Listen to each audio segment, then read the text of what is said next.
Hipócrates e Aristóteles, os pioneiros da genética. A história da genética começou 2400 anos atrás, quando Hipócrates foi considerado o fundador da ciência médica, proposta em 410 a.C., propondo a hipótese da pangênese para explicar a herança. De acordo com essa hipótese, a transmissão das características genéticas se baseia em partículas muito finas, produzidas em várias partes do corpo e transmitidas aos filhos quando mães estão grávidas. Para testar essa teoria, Hipócrates acreditava que filhos geralmente reduzem as características dos seus pais, cor de olhos, tipo de cabelo, ou mesmo estrabismo ou doenças que conhecemos atualmente que não são genéticas. Até o final do século XIX, a pangênese ainda era a única teoria genética. Hipócrates também tinha um conceito herdado do naturalista francês Jean-Baptiste Lamarck, do qual foi adotado em 1809 como uma explicação do mecanismo da mudança evolutiva, que ainda hoje é usado por muitas pessoas. Em 1859, Darwin também adotou a pangênese na explicação da evolução. Já para Aristóteles, o sêmen produzido pelos pais tem uma base de material genético, do qual essa ideia foi importante para o desenvolvimento posterior da genética, pois a partir dela começaram a considerar a herança por causa da propagação da determinada substância. Aristóteles usava este termo sêmen para significar sementes, que atualmente corresponde a gameta. Ele conhecia a hipótese pangenética, que se relacionava com argumentos importantes. Mesmo assim, a rejeitou.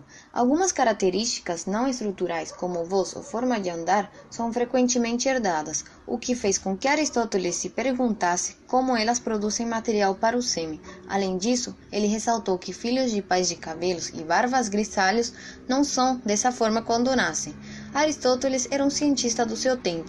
Ele fez suposições que ainda são consideradas corretas.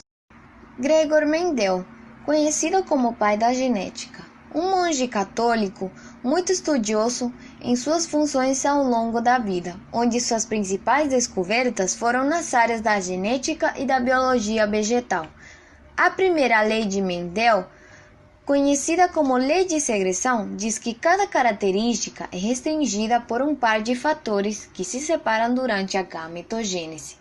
E para chegar a essa conclusão, ele conduziu uma série de experimentos com ervilha, onde começou a estudar por volta de 1857. Sendo uma escolha importante para o sucesso do experimento, ela tem várias características fáceis de estudar. Seu cultivo, o tempo de produção é curto e há um grande número de filhos.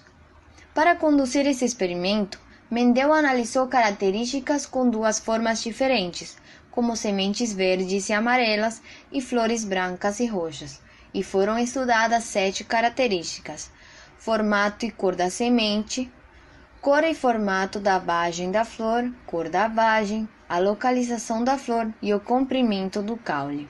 Mendel obteve resultados importantes nesse experimento, pois com base neles entendeu melhor os princípios da herança. Seu trabalho foi ignorado durante toda a sua vida, pois a comunidade científica da época não foi capaz de absorver suas ideias que se opunham à noção darwiniana vigente. O naturalista inglês Darwin desenvolveu uma teoria evolutiva, a teoria da seleção natural. Em sua teoria da evolução das espécies, já estabelecia o princípio de que as características herdadas pelos seres vivos dos seus progenitores são selecionadas pelo ambiente. O cientista britânico se agarrou a teorias erradas, mas que eram dominantes em sua época. Acreditava que a característica do pai e da mãe se misturavam nos filhos, da mesma forma que acontece em uma lata de tinta. E seu grande erro foi ter ignorado o mecanismo de seleção natural que ele mesmo concebeu. Não podia funcionar sobre essa suposição de hereditariedade por mistura.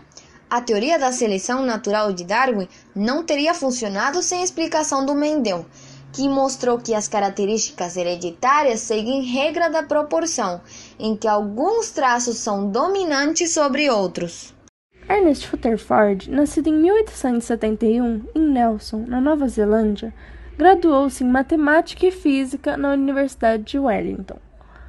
Em um trabalho no início de sua carreira, conceituou a ideia de meia-vida radioativa, a distinção entre radiação alfa e beta, e a transmutação de um elemento químico em outro pelo decaimento radioativo. Seu trabalho mais reconhecido foi a hipótese de um modelo atômico. Homenageado com seu nome, surgiu através de um experimento com uma lâmina de ouro, onde um feixe de partículas alfas, geradas através de uma amostra de polônio, foram bombardeadas em uma fina lâmina de ouro, rodeada por uma placa metálica recoberta de sulfeto de zinco. Ao ver que algumas partículas se refletiam em ângulos que não seriam possíveis com o modelo atômico utilizado na época, Ernest Rutherford propôs um novo modelo atômico. No modelo atômico de Rutherford, foi concluído que o átomo possui um núcleo muito pequeno, com uma grande massa de partículas positivas e neutras, conhecidas como prótons e nêutrons.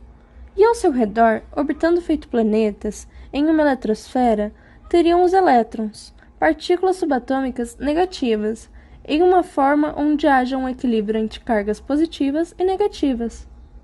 Rutherford teve uma grande importância para a história da química. Ganhou um prêmio Nobel em 1908 pelo seu experimento sobre a meia-vida radioativa, além de uma grande importância na descoberta de seu modelo atômico, este que foi aprimorado por Niels Bohr, e é utilizado nos estudos sobre a composição da matéria e dos átomos.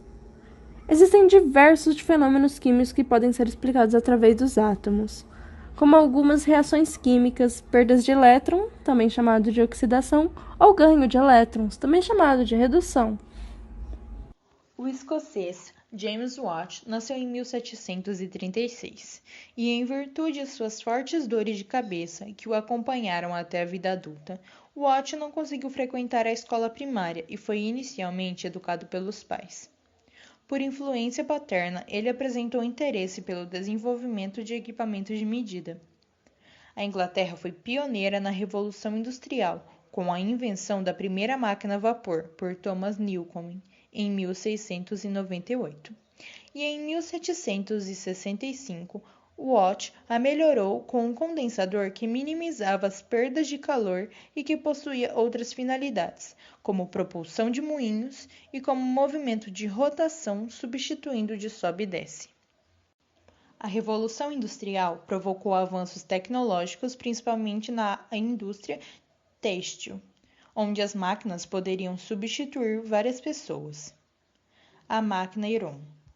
O inventor grego Heron, no século I d.C., construiu um dispositivo que era constituído por uma esfera de metal com 2 furos, dos quais escapava um ar quente que era proveniente do aquecimento da água, que era transformado em energia mecânica, mas não foi muito utilizada, pois não tinha um alto rendimento.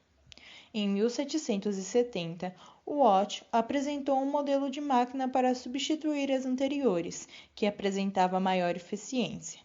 Inicialmente, a máquina foi empregada nos moinhos e acionamentos de bombas de água, e posteriormente em barcos a vapor e locomotivas. Um motor a combustão. O combustível mais usado no mundo é a gasolina. Os carros que usam esse tipo de combustível são equipados com um motor de combustão interna, também chamado de motor de explosão interna ou motor a explosão de 4 tempos. Esse motor também é chamado de motor de 4 tempos porque seu funcionamento ocorre em 4 estágios diferentes: a admissão, a compressão, a explosão ou combustão e, por fim, o escape. Os pistões que ficam subindo e descendo movem um eixo de manivela chamado vibraquim, que está ligado às rodas por motores, fazendo-as girar e, consequentemente, o carro andar. Uma analogia que pode ajudar no entendimento desse processo é pensar em como fazemos uma bicicleta movimentar-se. A geladeira. Os primeiros refrigeradores domésticos, mais conhecidos como geladeiras, surgiram nos Estados Unidos no início da década de 1920, tornando-se populares muito rapidamente.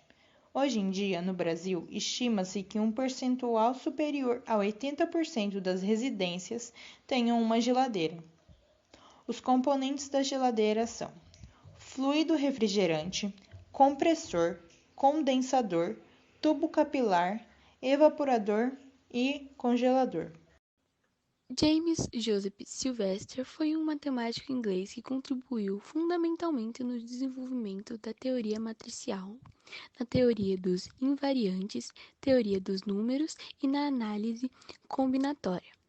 O matemático inglês foi o primeiro a usar o termo matriz para indicar uma tabela retangular de números e contribuiu para a criação da teoria de diversos elementares da matriz lambda e, por fim, se tornou o segundo presidente da Sociedade Matemática de Londres.